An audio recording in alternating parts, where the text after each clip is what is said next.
Doctor, this year we see 15 presidential candidates taking part, while 21 political parties are contesting in the National Assembly elections. Is this a sign of the increasingly competitive multi-party environment we're finding ourselves in Namibia? I think it's yes and no. Yes, because multipartyism provides opportunities for contestation. And in the case of Namibia, this is strengthened by the legislative frameworks, including the Constitution. It is also important for us to take note that modern states in Africa have experimented with different governance systems. You had one-party states, you have military rule. Now we are under multipartyism, and for now, this seems to be the choice of governance. And obviously, governance systems evolve over time. It is no, because the dominant culture in Namibia currently is not to use public office for public service. Sometimes it is careerism. In other words, it is a job.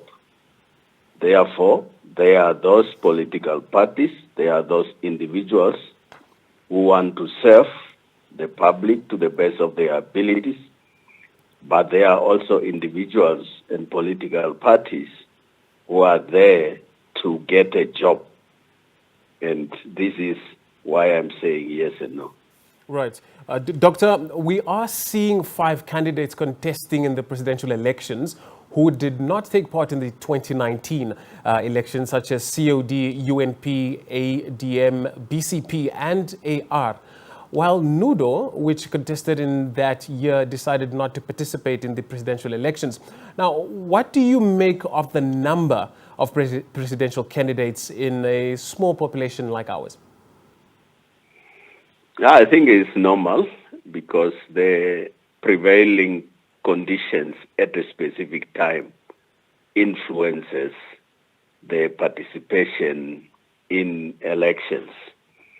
Obviously, there were issues then during the period that you have referred to, but the issue of opening up space for contestation is what is resulting basically in what you are seeing, that you are also having many presidential candidates. So it's the opening of a democratic space and the conviction of those that they are able to govern to the best of their ability. So we must not see it as negative. It's a normal occurrence in a democratic process. Right. Now, comparing the results of the 2014 and 2019 elections, where we see that Swapo's performance dropped from 86 to 56%, to what would you ascribe that to? There are various factors for that, how we can explain it.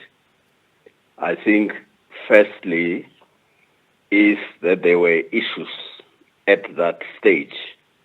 You recall the fish rot was a topical issue.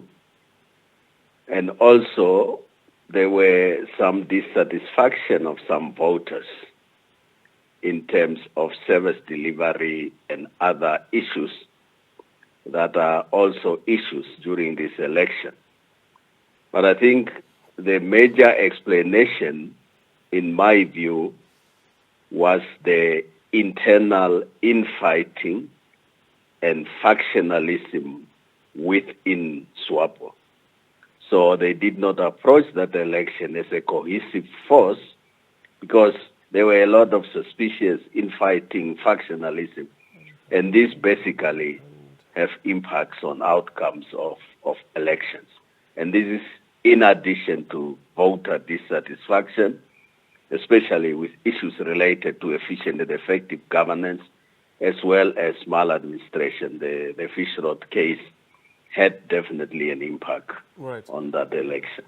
Now, Doctor, what do you make of Namibia's electoral environment in general? Well, it has been described as being quite open and with integrity. Yeah, like I said, we have very strong legislative framework.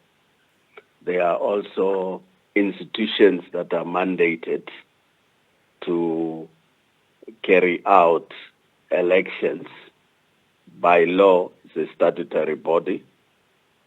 So I think our system, our processes are strong, but we need to be learning organizations.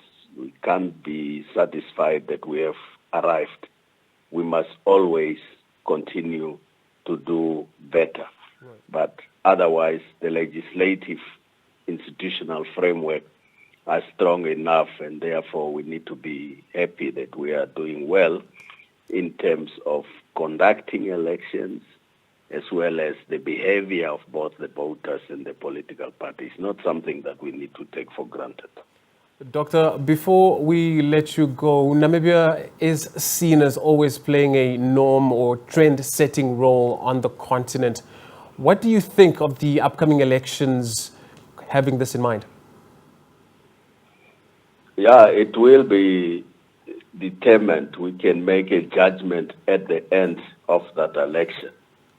But what I can think of is the body that is responsible for conducting elections must ensure that they are properly prepared. Not only properly prepared, but also anticipating in terms of what might be the hindrances, what might be the risks, and addressing those risks, and not that they arrive and then we think about a solution. But it's not only the electoral body, the political parties, us as individual citizens, we need to cooperate and ensure that the election is democratic, free, fair, transparent, and credible. That judgment is to be made by the citizens. So that's what I'm looking forward to. But you don't just assume and hope. You must work for it. You must make sure that you are ready. Your systems and your institutions are ready to deliver that election. That's what the Constitution promises for us. And we are hoping that we will have a free, fair, transparent, and democratic as well as credible election. But we'll only make that judgment when we have conducted the elections. All right. Dr. Kudumo, thank you very much for your insights there. Thank you. That was Dr. Marius Kudumo, political analyst, unpacking voting and the political trends in Namibia.